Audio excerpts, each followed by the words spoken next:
अस्सलामुअलैकुम। Tally school के इस एजुकेशन प्रोग्राम में खुश आमदीद। ये प्रोग्राम टीवी पर हुकूमत पाकिस्तान और सबक फाउंडेशन की शिराकत से पेश किया जा रहा है। इसके लेसन्स पाकिस्तान के तमाम तालीमी बोर्ड्स बशमूल कैम्ब्रिज के सिलेबस के मुताबिक तैयार किए गए हैं, जिसमें एजुकेशनल कंटेंट सबक फाउंडेशन प्रोवाइड कर रही है। सबक फाउंडेशन की वेबसाइट सबक.pk पर केजी से 12वीं जमात तक वीडियोस और प्रैक्टिस टेस्ट बिल्कुल मुफ्त दस्तयाब हैं। फर्स्ट ईयर की केमिस्ट्री के आज के लेसन में हम स्टडी करेंगे derivation of energy, frequency, wavelength and wave number. ये फेडरल, केपीके और बलूचिस्तान के चैप्टर 2, पंजाब के चैप्टर 5 और सिंध के चैप्टर 3 का टॉपिक है।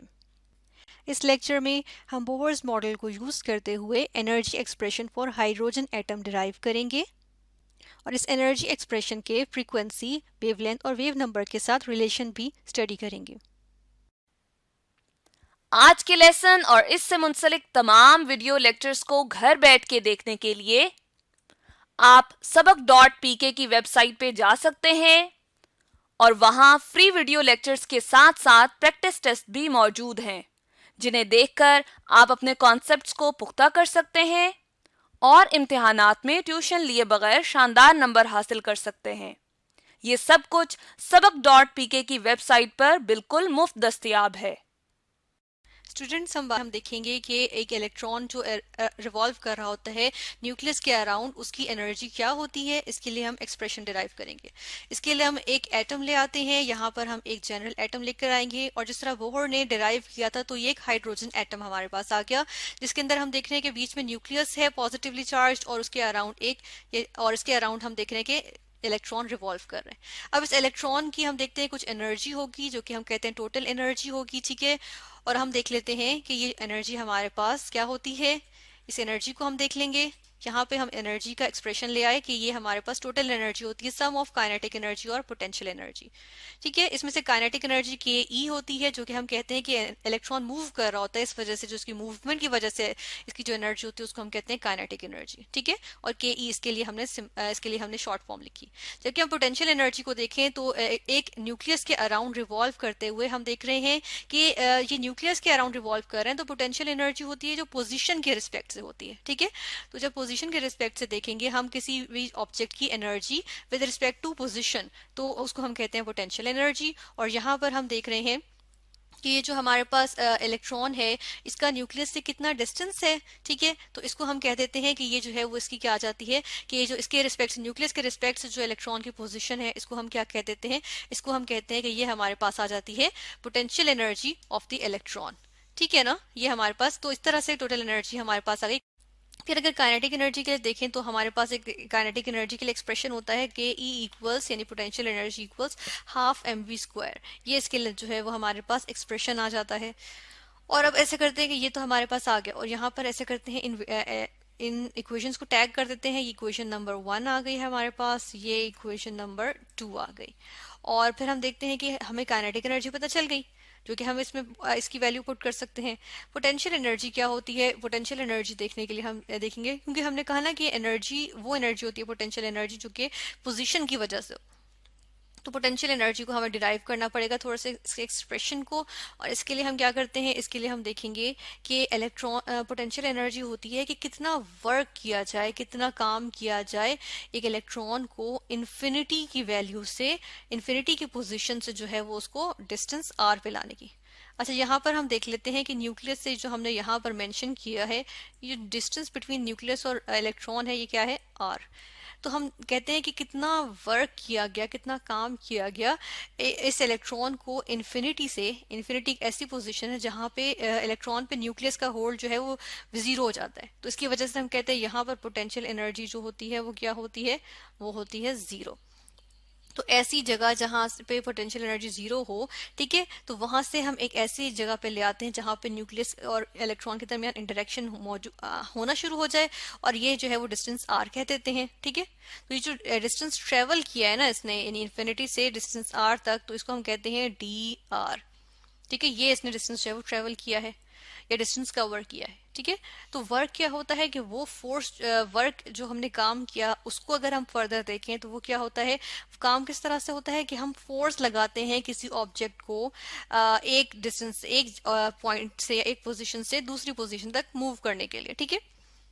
तो इसके लिए हम क्या कहते हैं, work done is equal to, इसके लिए हम एक्सप्रेशन ले आते हैं, ये इक्वल होता है फोर्स इनटू डिस्टेंस कवर्ड के, यानी कि जितनी फोर्स अप्लाई की है एक ऑब्जेक्ट को का डिस्टेंस कवर करवाने में। ठीक है ना। तो यानी कि इलेक्ट्रॉन को इन्फिनिटी से इस पोजीशन पे लाने के लिए जो हमने कवर करवाया डिस्टेंस, उसको हमने कह दिया डी आर, जो डिस्टेंस था उसको डी आर कह दिया। ठीक है। यहाँ पर हम वैल्यूज पुट करते हैं, ये हम इस तरह लिखेंगे, फोर्स क्या है ये भी लिखते हैं, लेकिन डिस्टेंस कवर क्या है, डी आर।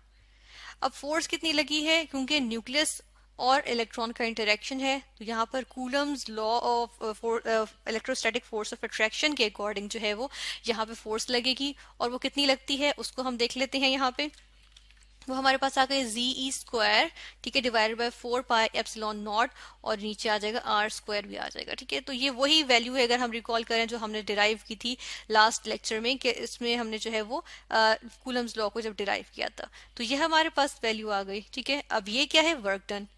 और हम क्या कह रहे हैं, वर्क डन कौन सा वाला हमें चाहिए पोटेंशियल एनर्जी निकालने के लिए, वो वाला वर्क डन जिसमें जो है वो हमारे पास जो इलेक्ट्रॉन है वो इन्फिनिटी से कहाँ पर आ गया, वो आर डिस्टेंस पे आ गया। ठीक है। न्यूक्लियस से इसका डिस्टेंस जो है वो आर रह गया। तो इसके लिए हम क्या करेंगे, इसके लिए हम देखते हैं कि जो डी आर है ना, एक्चुअली जो इन्फिनिटी है ये बहुत दूर नहीं होता, क्योंकि एटम खुद जो है इटसेल्फ ही क्या होता है, बहुत छोटा सा होता है, बिल्कुल छोटा सा। तो इस वजह से हम देखते हैं कि जो ये जो इन्फिनिटी है ना, तो इसलिए ये भी इसके इन्फिनिटी और डिस्टेंस आर के दरमियान जो ये डी आर है ये बहुत स्मॉल अमाउंट होती है। ठीक है। माइन्यूट हम कह सकते हैं कि डिस्टेंस होता है, हम कहते हैं कि ये क्या है, माइन्यूट डिस्टेंस है। ठीक है। यहाँ पर हम लिख भी देते हैं माइन्यूट। तो ये बहुत छोटा होता है, बहुत ही छोटा, तो इसलिए हम जो है वो डी यूज करते हैं। डी जो है वो माइन्यूट क्वांटिटीज में चेंज आ रहा हो तो उसके लिए करते हैं। ठीक है। तो पोजीशन में ये चेंज हो रहा है। फिर हम देखते हैं कि जो स्मॉल, यहाँ इसको भी अगर हम जो है बिल्कुल छोटे छोटे पार्ट्स में कर दें, तो यानी कि छोटे छोटे ताकि एक्यूरेसी हो जाए। ठीक है ना। यानी छोटे छोटे पार्ट्स में अगर हम डी आर लें तो उन सबको जो है वो एड अप कर देंगे, यानी कि हम इस पोजीशन जो चेंज हो रही है उसकी जो है वो इंटीग्रेट कर देंगे, यानी सम अप कर देंगे। तो सम अप करने के लिए हम क्या करते हैं, इसके लिए हम इंटीग्रेट का वर्ड यूज करते हैं। ठीक है। और इंटीग्रेट इस तरह से करते हैं, उसके लिए सिंबल लिखते हैं। फिर हम कहाँ से कहाँ तक कर रहे हैं, हम जो है वो इन्फिनिटी से आ रहे हैं किस दर तक, आर डिस्टेंस तक आ रहे हैं। तो ये हम जो है वो इसकी लिमिट्स लगा देते हैं कि लोअर लिमिट है जहां से स्टार्ट हो रहा है, अपर लिमिट यहाँ पे वो एंड हो रहा है। और उसके बाद इसके अंदर क्या आ जाएगा, इसके अंदर जो है वो इस बाकी वैल्यू आ जाएगी। ठीक है। इसको जो है वो हम इंटीग्रेट यानी सम अप कर लेंगे। तो ये हमारे पास जो है वो पूरी चीज आ जाएगी। इसको हम जो है वो ऐसे करते हैं, इसको सिर्फ नहीं लिखते, हम इस पूरे जो है वो एक्सप्रेशन को यहाँ से जो है वो कॉपी कर लेते हैं। ये हमारे पास आ गया ये पूरा एक्सप्रेशन। इसको हम क्या कर रहे हैं, सम अप कर रहे हैं, यानी कि इंटीग्रेट कर रहे हैं। इसके आगे हम क्या करेंगे, इसके आगे हम देख लेते हैं, क्योंकि हम आर के रिस्पेक्ट से यानी पोजीशन के रिस्पेक्ट से या डिस्टेंस के रिस्पेक्ट से कर रहे हैं। ठीक है। आर यानी डिस्टेंस के रिस्पेक्ट से कर रहे हैं, तो हम यहाँ पर क्या देखते हैं कि आर के अलावा जो बाकी जितनी भी वैल्यूज हैं वो क्या है, वो हमारे पास जो है वो कॉन्स्टेंट्स हैं। ठीक है। तो हम क्या करते हैं कि जी ये जो कांस्टेंट वैल्यूज है ना, ये चीजें हमारे पास कांस्टेंट हैं। ठीक है। ये चीजें तो इनको जो है वो हम क्या करते हैं, बाहर लिख देंगे, इनको इंटीग्रेट करने की जरूरत नहीं है। और बाकी चीजें जो है वो यानी कि बाकी वैल्यू कौन सी आ गई, आर वाली वैल्यूज, वो हमारे पास इंटीग्रेट होंगी। ये आर वैसे ही आया, ये इन्फिनिटी वैसे ही आया, और अंदर क्या रह गया, 1/r² इंटू डी आर। ठीक है। ये रह गया। अब इसको हमने सॉल्व करना है। इसको सॉल्व करने के लिए हम जो है वो इसका जनरल फॉर्मूला देखेंगे। पहले जनरल फॉर्मूला क्या होता है ये हम देख लेते हैं, कि जब हमने इंटीग्रेशन करने हो इस तरह की इक्वेशन की तो हम क्या करते हैं। तो हमारे पास फॉर्मूला होता है कि अगर फर्स्ट करें मुझे इंटीग्रेशन करनी है, एक जनरल फॉर्मूला लिख रहे हैं और मेरे पास जो है वो वेरिएबल क्या है, 1/x है।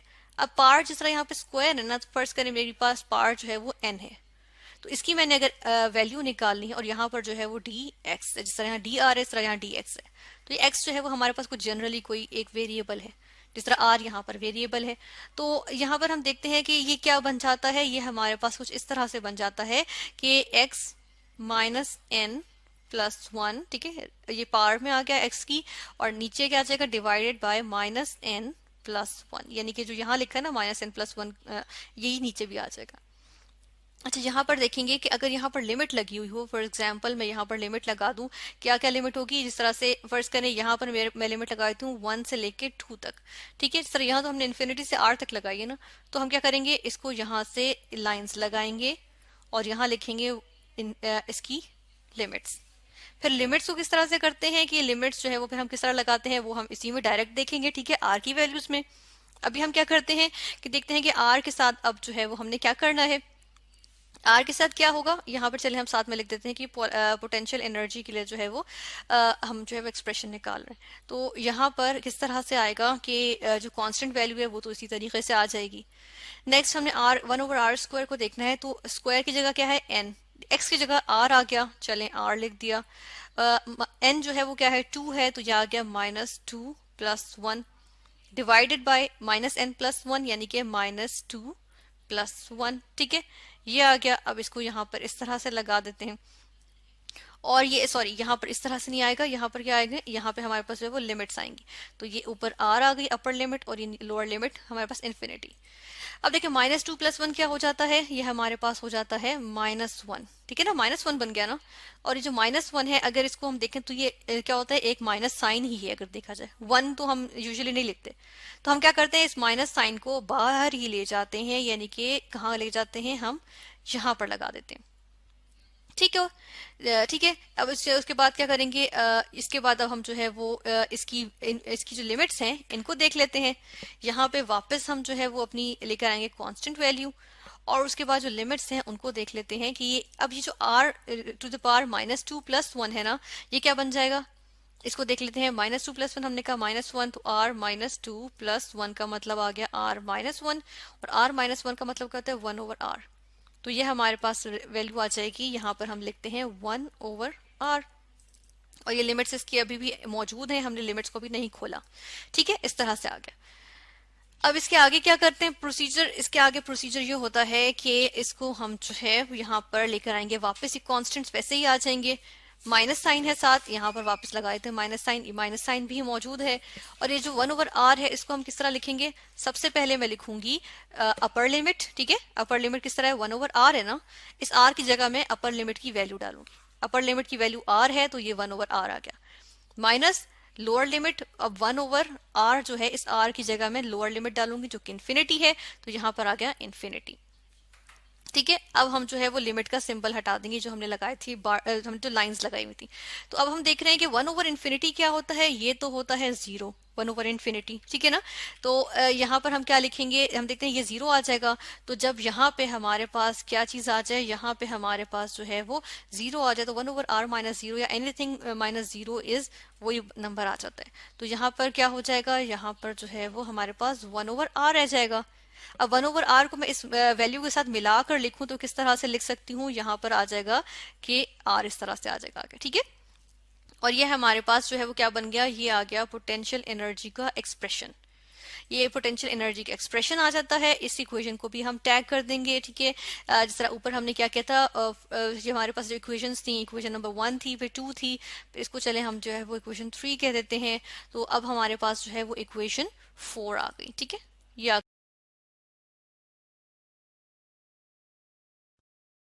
इसका अगला स्टेप हमने करना है।